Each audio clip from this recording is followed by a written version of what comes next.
Minute Papillon. Bonsoir, c'est Anne-Laetitia Béraud, bon retour dans Minute Papillon. Ce mardi soir, 9 avril, on parle de science.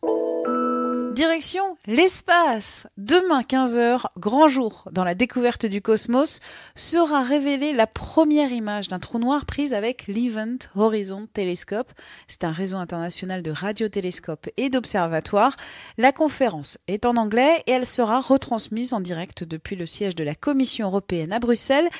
Pour résumer, ces observations de ce trou noir pourraient valider et qui sait peut-être infirmer la théorie de la relativité d'Einstein ou les différentes théories des trous noirs, notamment celle de Stephen Hawking.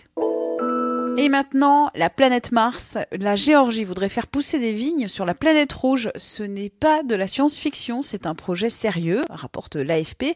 Un groupe de chercheurs et d'entrepreneurs géorgiens ont répondu à un appel de l'agence spatiale américaine, la NASA, pour imaginer une présence humaine durable sur la planète rouge. Objectif, produire sous serre des variétés de vignes et de raisins pouvant être cultivées sur Mars et donner au passage un bon coup de pub à l'industrie viticole géorgienne multimillénaire. Les Américains ont annoncé envoyer dans les décennies à venir des hommes sur Mars. Retour sur Terre, dans notre cerveau. Au moyen d'électrodes, des chercheurs ont stimulé le cerveau de personnes de plus de 60 ans. Résultat, les seniors stimulés ont retrouvé une mémoire de travail comparable à celle de jeunes adultes.